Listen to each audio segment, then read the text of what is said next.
নমস্কার। আজকে কয়েকদিন বাদে একটা ভিডিও দিচ্ছি। আমার সামনে যে ছেলেটি বসে আছে, বয়স 22 বছর বয়স। ও আমার কাছে নিয়ে আসে মেনলি হচ্ছে ব্লিডিং পার রেকটাম, মলদার থেকে রক্ত পড়ছিল, খুব কষ্ট পাচ্ছিল ওই সময়টায়। একটু আমি ওর মুখ থেকেই শুনে নিই। তুমি একটু আমাকে বলো যে তুমি আমার কাছে যখন এলে কি কি সিমটমস ছিল তোমার ছিল, তোমায় বলে নাও। নর্মালি আমার একটু ওই স্টুল থেকে ব্লাড রিলিজ হতো যখন আমি ল্যাট্রিনে যেতাম সকালবেলা। আর মানে রোজ সকালবেলা মানে আমি যখনই পটিতে যেতাম তখনই মানে ব্লাড আসতো স্টুলের সাথে। আর পেটে ব্যথা ছিল। আর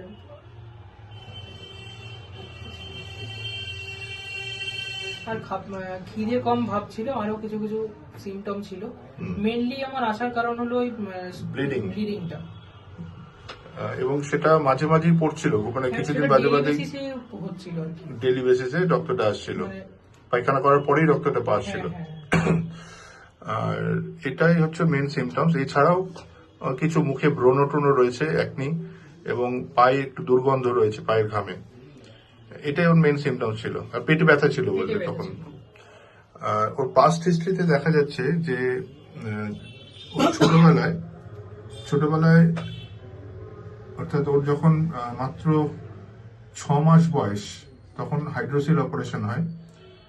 তার পরবর্তীকালে কিছু দেখা যায় যে বয়েলস হয়েছিল রিপিটেডলি। 4 বছর বয়সে ফোড়া হতো। এছাড়াও মিজলস ছিল এবং ইনলার্জ লিভার এনলার্জমেন্ট ছিল তখন 5 বছর বয়সে। ফ্যামিলি হিস্ট্রিতে দেখা যাচ্ছে যে পাইলস রয়েছে বাবার, এবং রেকটাল প্রোল্যাপস, মলদার বেরিয়ে আসার একটা এই ব্যাপারটা রয়েছে। মায়েরও একটু ইন্টারসাসেপশন রয়েছে, অর্থাৎ খাদ্যনালীটা পেঁচিয়ে গিয়েছিল একটা সময়। এই জিনিসগুলো ফ্যামিলিতে রয়েছে। আর প্যাটার্নাল সাইডের ঠাকুমার পাইলস রয়েছে, এবং ঠাকুরদার ছিল প্রস্টেট ক্যান্সার, তাই তো? Prostate cancer. আর লিভার ক্যান্সার রয়েছে দিদিমার। এমনিতে পেশেন্ট হচ্ছে একটু হট পেশেন্ট, গরমে কষ্ট হয় in comparison to cold weather. ঘামটা খুব বেশি পরিমাণে হয়, পায়ের ঘামে গন্ধ বেশি। খেতে খুব মিষ্টি খেতে খুব ভালোবাসে। হ্যাঁ, একবার বলাতেই মিষ্টি খেতে ভালোবাসে। এটার জোরটা খুব বেশি পাওয়া যাচ্ছে। এবং গরম খাবার পছন্দ করে, ঝাল পছন্দ করে। স্নান করতে খুব একটা চায় না, না করলেই ভালো হয়। আমি আরেকটু বলে রাখি, ছেলেটি বাচ্চা ছেলে, 22 বছর বয়স মাত্র, কিন্তু পড়াশোনায় ভালো, চাকরি পেয়ে গেছে, খুব ভালো জায়গায় চাকরি পেয়ে গেছে পোস্ট অফিসে। কিন্তু ওই পড়াশোনাটা খুব মন দিয়ে করতো। একটু আনটাইডি, পরিষ্কার পরিচ্ছন্নতাটা খুব একটা নয়, একটু ছড়িয়ে ছিটিয়ে রাখা, এই বিষয়গুলো রয়েছে। এইগুলোর উপরই বেস করে ওর মেডিসিন সিলেকশন এসেছিল ব্রিমস্টোন 0/1 এবং 0/3। তার সাথে হ্যামামিলিস মাদার টিংচার দেওয়া হয়েছিল। এই প্রথমবার ওষুধ দেওয়ার পরেই কিন্তু ওর আর কোনো ব্লিডিং ছিল না।